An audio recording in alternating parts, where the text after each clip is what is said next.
The rain hasn't stopped for 3 days. I've been counting. Thomas is sleeping now, if you can call it that.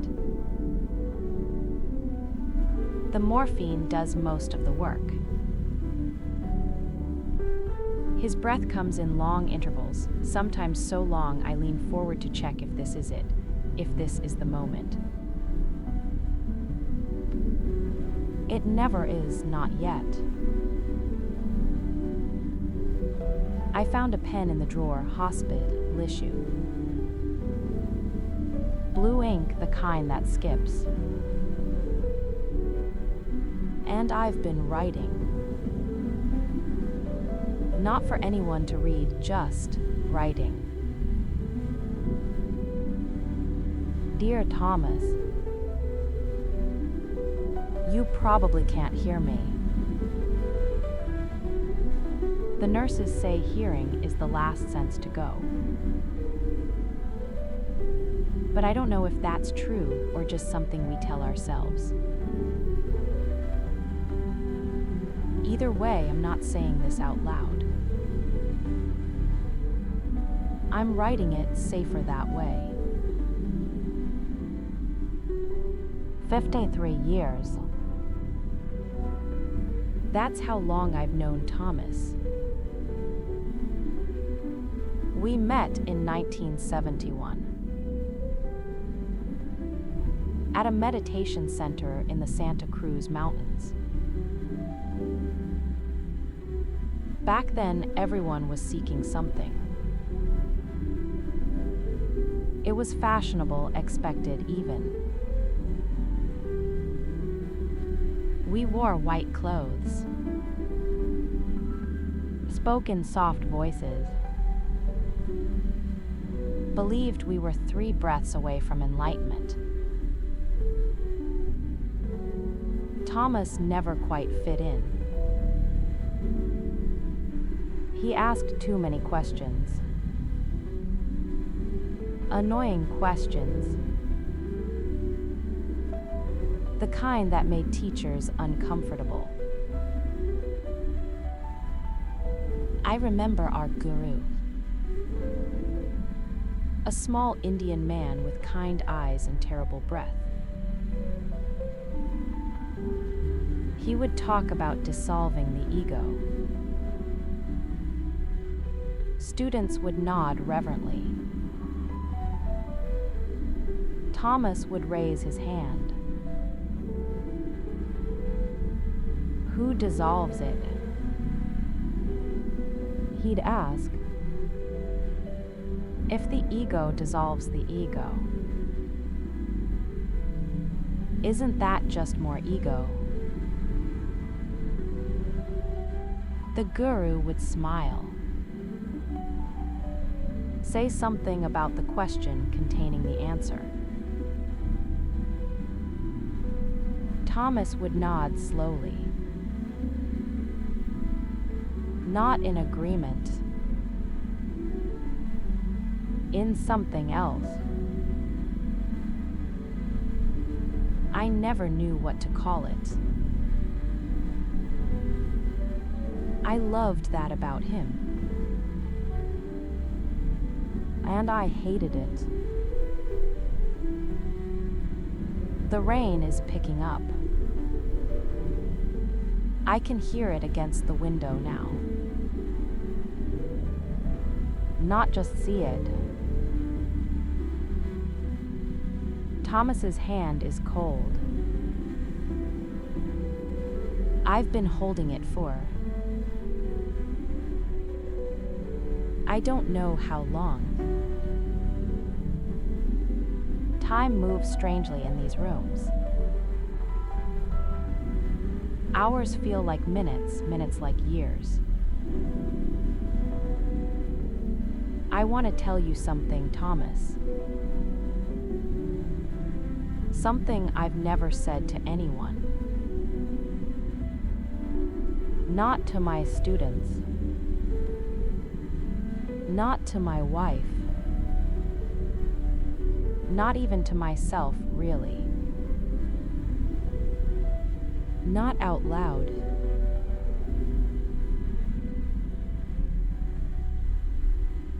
I've been pretending for 40 years. His breathing just changed. Shorter now. The nurse said to expect this. Patterns shifting as the body lets go. Maybe I should start at the beginning. Or what I thought was the beginning. The summer of 1983.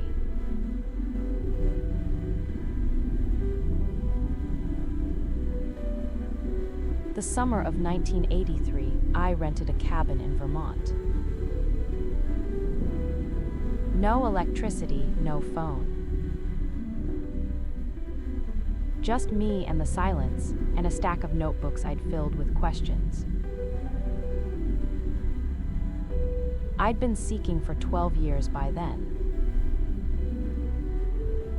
Tried everything. Zen Buddhism, transcendental meditation, ESD, therapy, breathwork, fasting. I once spent 4 days staring at a white wall because a book told me to. Nothing worked. Or everything worked briefly before the old feeling returned. That ache. That sense of something missing. Like a word on the tip of your tongue that never quite arrives. Thomas came to visit on the 3rd week. He brought groceries and a bottle of wine and that look he always had. Amused, curious, slightly concerned. "You look terrible," he said. "I'm close," I told him. "I can feel it. Something is about to break through." He poured the wine. We sat on the porch. The sun was setting, painting everything gold and amber. "What happens?" Thomas asked, swirling his glass. "When you break through." I didn't understand the question. "What do you mean?" "Well," he said, "you break through, you find it, then what? What do you do the next morning? Make coffee, pay taxes, call your mother." I remember feeling annoyed. "That's not the point, Thomas." "What is the point?" "To be free," I said. "To be done with the seeking, to rest." He looked at me for a long moment. Then he looked at the sunset. He didn't say anything else. That was Thomas. He'd plant a seed and walk away. Let it grow in its own time. 3 days after he left, it happened. I was sitting on that same porch. Not meditating. Just sitting. The question Thomas asked was still with me, turning over in my mind like a smooth stone. What happens when you break through? And suddenly, or not suddenly at all, I still don't know. Something shifted. The question dissolved. Not answered, dissolved. Like sugar in hot water. There was no one asking anymore. There was just this. The porch, the trees, the sound of birds. No separation between the seeing and the seen.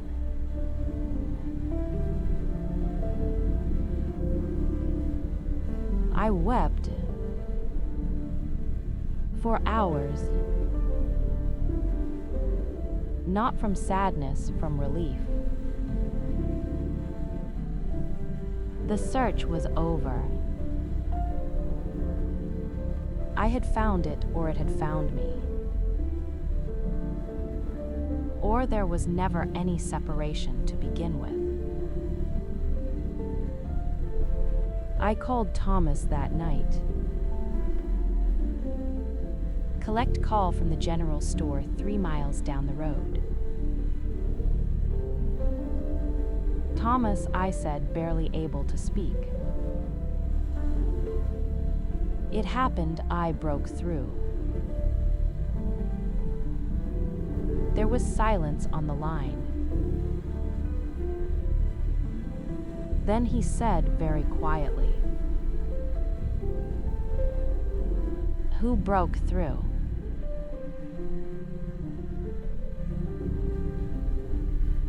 I laughed.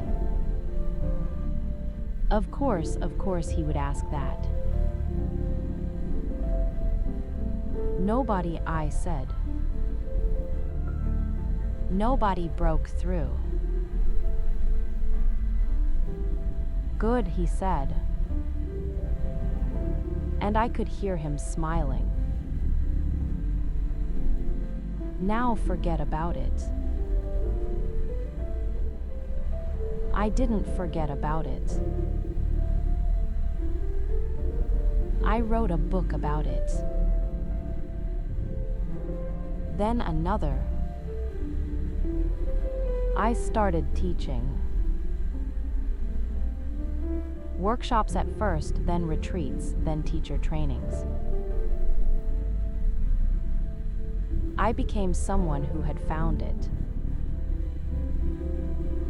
Someone who could help others find it too. And the beautiful thing, the terrible thing, it worked.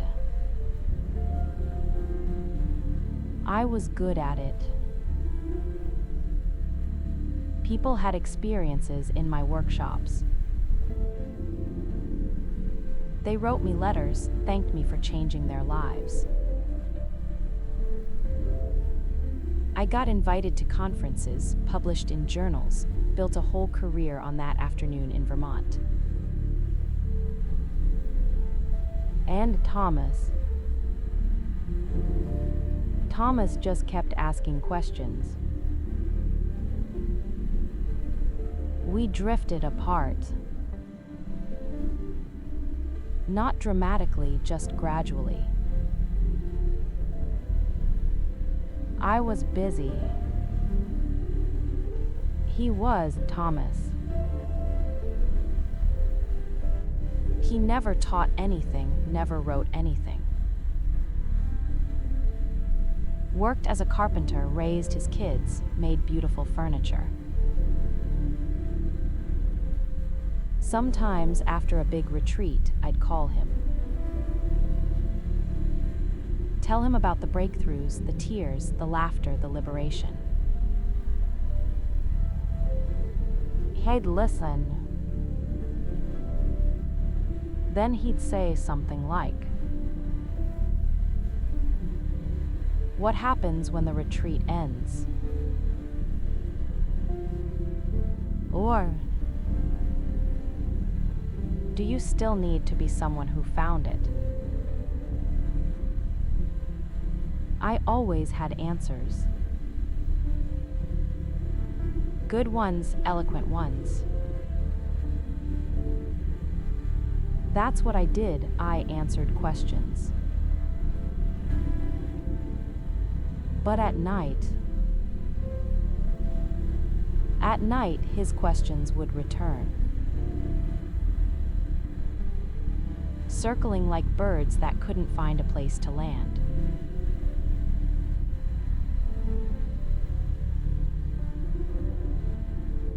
The machine is beeping again. His oxygen levels dipping. A nurse comes in, adjusts something, leaves without making eye contact. They've seen this before. I haven't. Where was I? The distance, yes. By the mid-90s, I was traveling constantly. Europe, Asia, South America. There was always another conference, another retreat center that wanted me, another group of seekers ready to find what I had found. Thomas stayed in Vermont. Same house he'd bought in 1979. Same workshop in the barn where he made his furniture.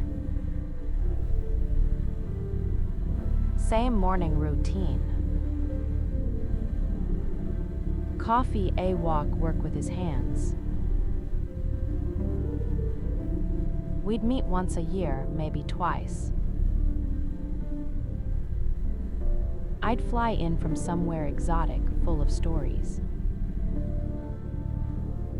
Stories about the seekers I'd helped, the breakthroughs I'd witnessed. He'd pour me coffee and listen. I remember one visit. 2007, I think. I'd just gotten back from teaching in Bali. 300 people, an outdoor pavilion, standing ovations. Tears, hugging, people telling me I'd saved their lives. I was telling Thomas about it. The energy in the room, the collective awakening. A woman who'd been suicidal who found peace. A man who reconciled with his estranged son right there in the workshop. Thomas was sanding a piece of walnut. A rocking chair for his granddaughter. He didn't look up. Do you still have the experience? He asked. What experience? The one from the cabin, 1983, the dissolution. I paused. The question caught me off guard. It's not about having the experience, I said. The experience pointed to something that was always here. You don't need to keep having it once you know. He kept sanding. Long, smooth strokes. The wood grain emerging under his hands. That's a nice story, he said. It's not a story, it's the truth. He looked up then. Those eyes. After all these years, I still couldn't read them. The truth doesn't need defending, he said. Stories do.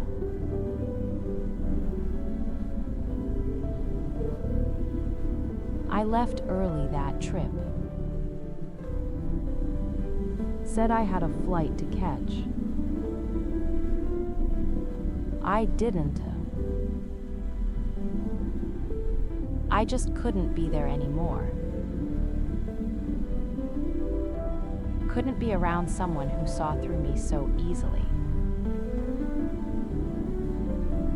That's the thing about Thomas. He never judged, never criticized. He just asked questions. And in the silence after the questions, something would reveal itself.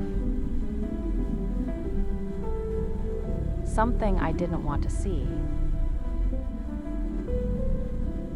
Years passed. We talked on the phone sometimes. Birthday calls, holiday calls. The kind of contact that maintains a friendship without deepening it. My career kept growing. 6 books now. A podcast with millions of downloads. A retreat center in Costa Rica.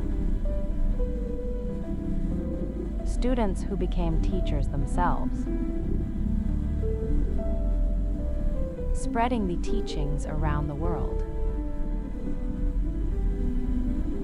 And all the while, something was growing inside me too.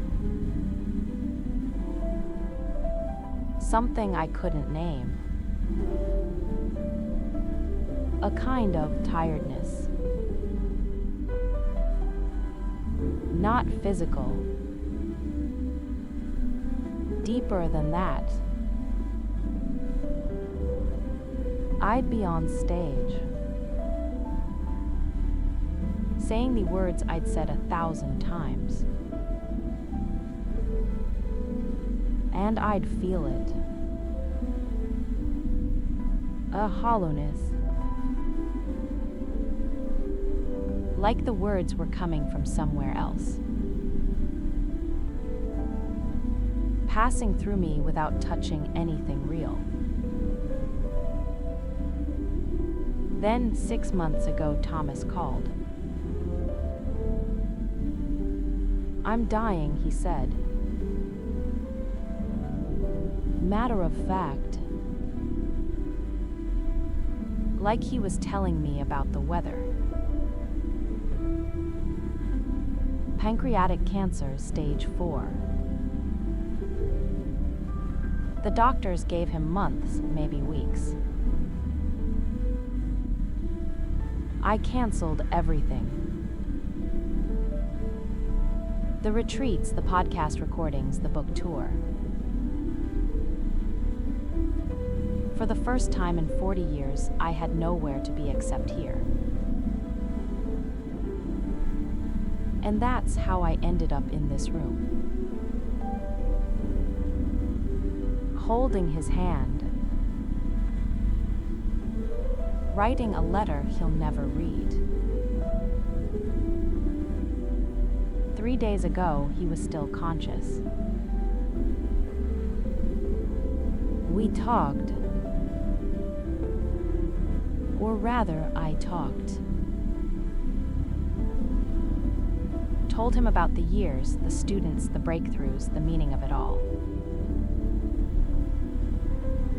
He listened. He always listened. Then he said something I haven't been able to shake. Are you still searching? I laughed. I stopped searching in 1983. That was the whole point. He smiled. That old smile. Amused, curious, slightly concerned. Did you? Or did you just find a better hiding place?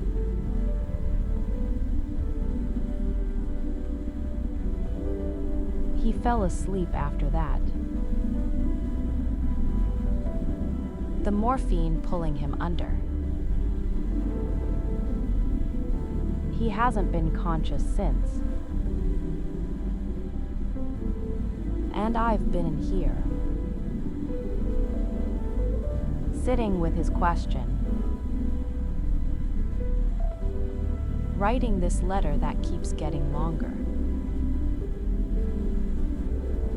A better hiding place. Is that what it's been? 40 years of hiding. From what?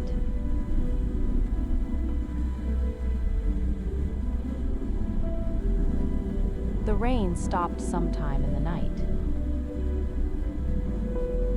I didn't notice when.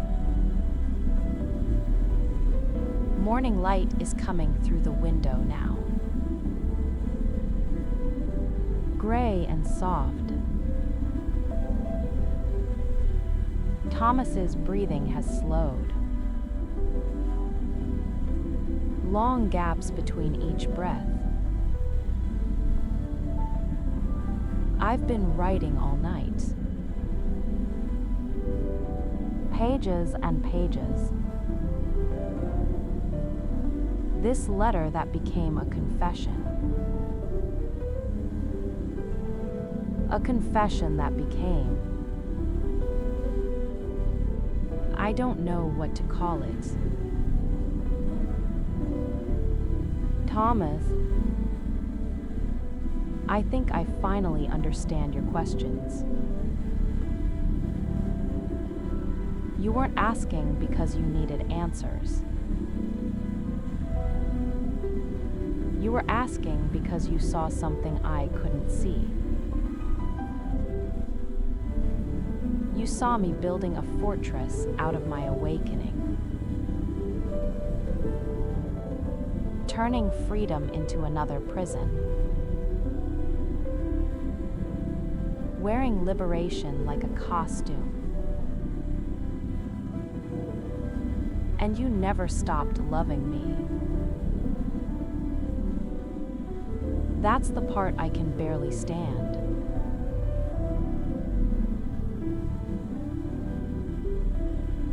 I put down the pen. My hand is cramped. The light is growing stronger. Thomas takes a breath. A long pause. Then another breath. The rhythm changing. Something shifting. I look at him. Really look.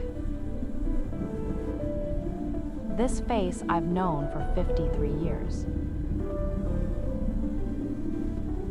The lines. The paper-thin skin. The stillness that was always there.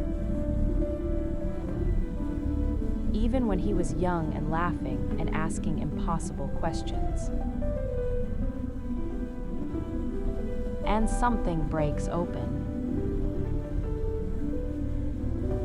Not an experience.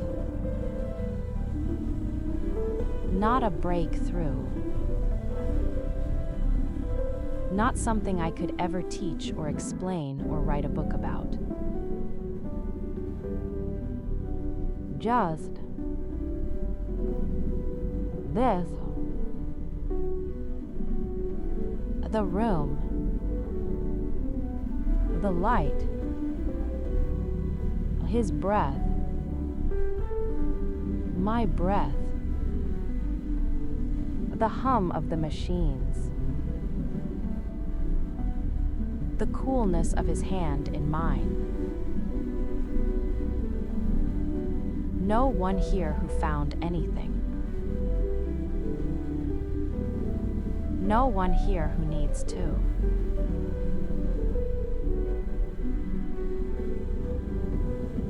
I pick up the pen again. One more line. Thomas, thank you for never believing me. His breath catches,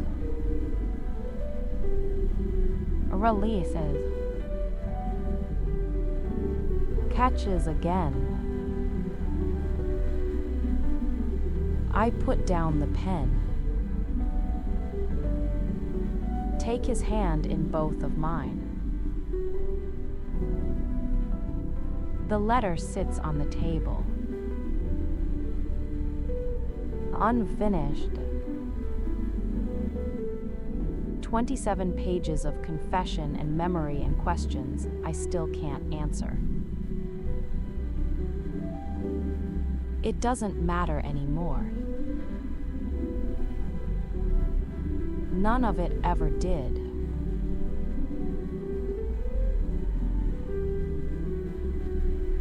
Outside, a bird is singing. The first one I've heard in 3 days of rain. Thomas takes one more breath and doesn't take another.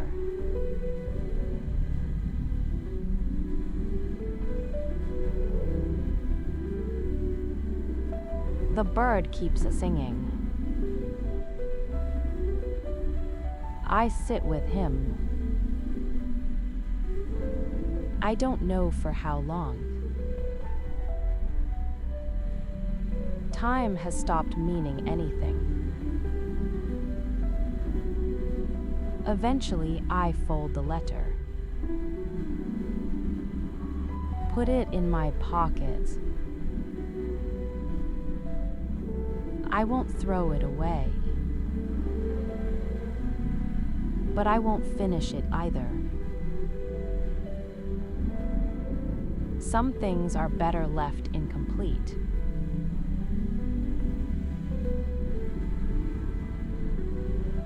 The sun is fully up now. Golden light flooding through the window. The same kind of light that filled that cabin porch in 1983. I stand. My legs are stiff. My back aches. I'm 71 years old. I've been sitting all night with a dead friend and an unfinished letter. And for the first time in 40 years, I have nothing to teach anyone.